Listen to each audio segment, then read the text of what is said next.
Good evening. Today I'll be discussing the impact of bilingualism on memory performance. First, I'd like to introduce myself. My name is Crystal Corona and I'm a senior at Tunstall High School. Upon graduation, I plan to attend William and Mary in the fall to pursue a major in chemistry on a pre-pharmacy track. I chose this topic because I am a child of two Mexican parents who only speak Spanish, and with exposure to the English language allowed me to become bilingual myself. The importance of this topic is to find ways to help struggling bilinguals, as learning a new language can be difficult but definitely worth the struggle, as well as discover new techniques to increase bilingual involvement in our society. Before I could continue my experiment, I needed to thoroughly research information that filled a gap in my field, as well as gain background knowledge. First is the importance of determining when the second language was acquired, because if acquired as a child, they could have a higher advantage. As past studies have found that an individual's socioeconomic status can affect their academic achievements. An individual performance was shown to be based on environmental factors rather than biological factors. And a participant's IQ level or basic comprehension can influence how they will perform on certain tasks. And a language profile questionnaire was conducted to learn details about bilinguals dealing with language proficiency and acquiring their second language. This showed that they had better cognitive controls due to more cognitive resources. It has been found that children have the highest working memory capacities due to their minds constantly developing, as well as bilinguals having higher working memory capacities because of the usage of their two languages.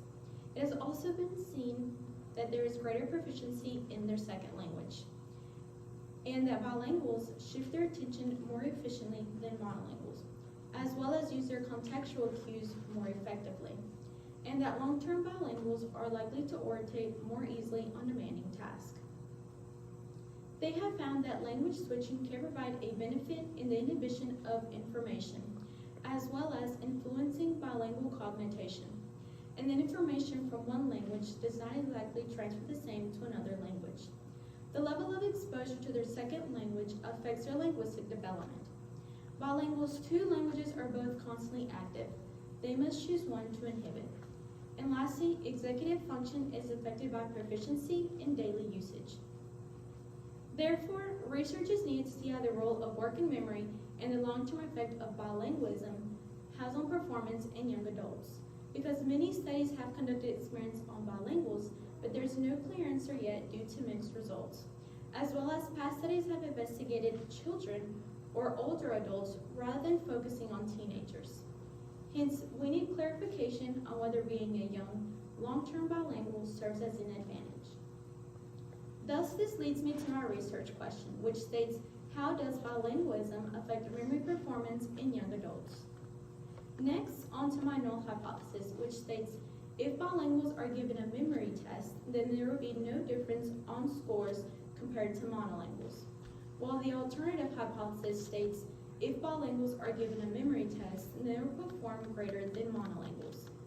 I developed this conclusion because, as stated in the literature review, bilinguals have higher working memory capacities because of the usage of their two languages and their content switching between the two languages, which allows them to memorize more information. Now let's look at the variables. The independent variable is the amount of languages the participant speaks, that being the bilingual or the monolingual group. The dependent variable is their performance on the memory exam given. The control is the monolingual group, and lastly, the constants are the time given for each portion of the test, the materials used, and all participants were given the same exam even on different sessions. Moving on to the methods. Firstly, I made sure to obtain consent from our superintendent, principals, teachers, participants, and parents. Then I gathered the necessary materials needed to complete my study, which consisted of a timer, word and number list, paper, and a pen or pencil. My collected population was 13 monolinguals and 17 bilinguals, who were high school students from the surrounding areas. My populations were not equal due to a failure to gather more monolingual participants. My experiment was spread across 4 different sessions, which consisted of 4 days. A language profile questionnaire was given to the bilingual participants only, Once completed, all participants were given a list of 10 low-frequency words and 10 high-frequency words, in which they had 6 minutes to memorize as many words as they could, as seen in the image in the top right-hand corner. I then collected the list of words and handed them a sheet of notebook paper and a pen or pencil to write down all the words that they could recall, as seen in the image in the bottom right-hand corner. Next, they were given a list of 10 single-digit numbers to memorize in 3 minutes. After the 3 minutes, I collected the list of numbers and handed them a sheet of notebook paper and a pen or pencil to write down as many numbers as they could remember in the order in which they appeared on the list. For both portions, they had as much time as they needed to write down all the words and numbers that they could recollect. After the exam was complete, a debrief sheet was given for the participants to sign. As I gave the debrief verbally, I then compiled the raw data from the participants' score into a spreadsheet. And lastly, I conducted a statistical analysis using the data classroom software. Now let's dive into the graph. On the x-axis, we have the independent variable depending on how many languages the participant speaks. On the y-axis, we have their numerical performance on the memorization of words given. This graph depicts the relationship between acquiring another language on performance of memorization. The score ranged from 7 to 20 with a few outliers above and below the mean. Both groups had the same lowest value. The bilingual group had the highest peak, suggesting that they had the highest value. The means for both groups were very similar, with a mean difference of 0.149, as the bilingual group had a higher mean than the monolingual group. And the standard error was higher for the bilinguals than the monolinguals, illustrating that the data points for the bilinguals were more spread out, suggesting that the finds may not be representative of the population. The data points for both groups were clustered around the mean within the standard deviation, which was lower for the monolinguals compared to the bilinguals, showing that the monolinguals had more cluster due to the smaller value.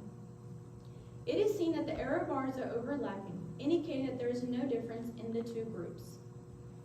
Then I conducted 2 separate t-tests for my data, because I had 2 categorical variables on the x-axis and 1 numerical variable on the y-axis, that being the number of words or numbers memorized. As the manipulated variables were independent from one another, the data points were normally distributed, and both groups had similar variance. Since I failed to reject my null hypothesis with a p-value of 0.91, which in this case can be interpreted as meaning that there is no significant difference between the two groups. There is not sufficient evidence at the 0.05 significance level to conclude that there is a difference on the 2 language groups in relation to their performance on working memory. Therefore, bilingualism has no effect on memorization. The results in my study yielded no significant results, indicating that bilingualism cannot be considered as a strategy to improve working memory in young adults. Therefore, there is no benefit in acquiring another language in relation to working memory on word memorization and number recall. My study, along with a previous study conducted in 2022, had yielded mixed results because although there was no significant difference because of the overlapping of the error bars, the means for the bilingual group was higher than the monolingual group. Also, we learned that the bilinguals and the monolinguals have similar accuracies as it parallels a study conducted in 2018. In my experiment, I came across some limitations, which consisted of the unequal group of intelligence, since most of my monolinguals were from the Piedmont Governor School and were taking advanced placement courses at their base school, while most of the bilinguals were mostly students taking regular classes needed to graduate. Therefore, they were being faced with different challenges in school and learning at different levels. This happened because the rare amount of bilinguals at the Piedmont Governor School. This could be fixed by expanding the population size. Another limitation that I came across was that some of my participants lacked the effort to complete my study. This could have been because there was no outcome that benefited them. My future research calls for the bilinguals and the monolinguals to be taking classes with similar levels of difficulty to get more valid results that could make the interpretations more reliable, as well as increase the sample size as more conclusions can be drawn and become more certain of the results yielded.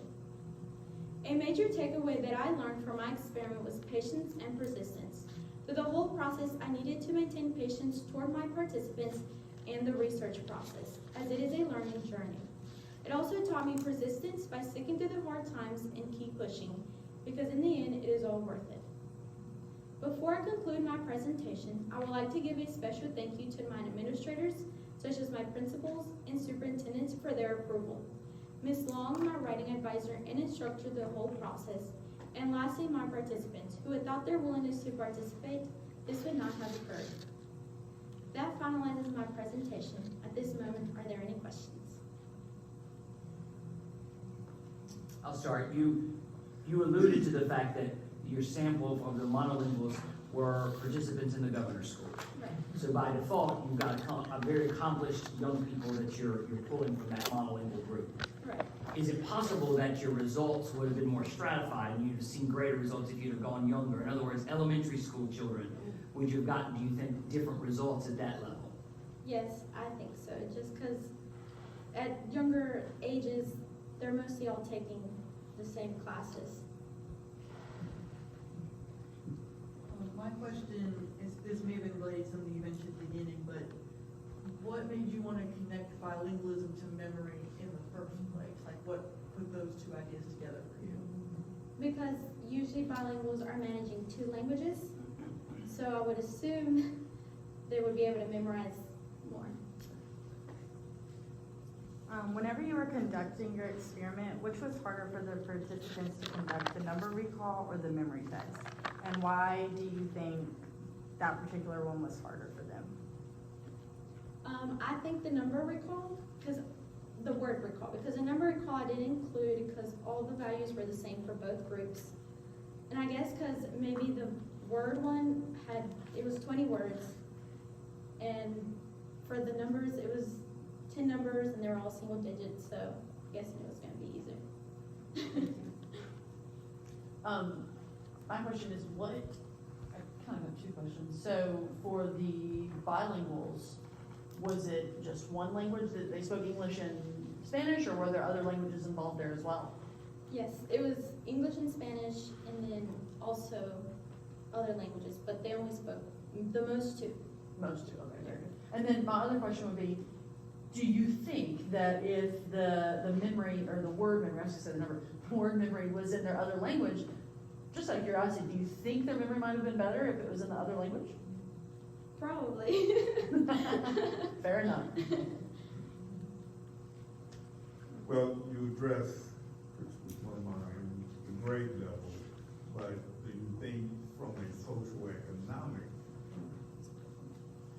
standpoint, we're in a different stage? So it was as a test group. Okay. Yes. Just because, like, if you're higher in economics, I feel like you have more opportunities, while lower income people, well, they don't have as much resources as higher income people would. Thank you, Chris.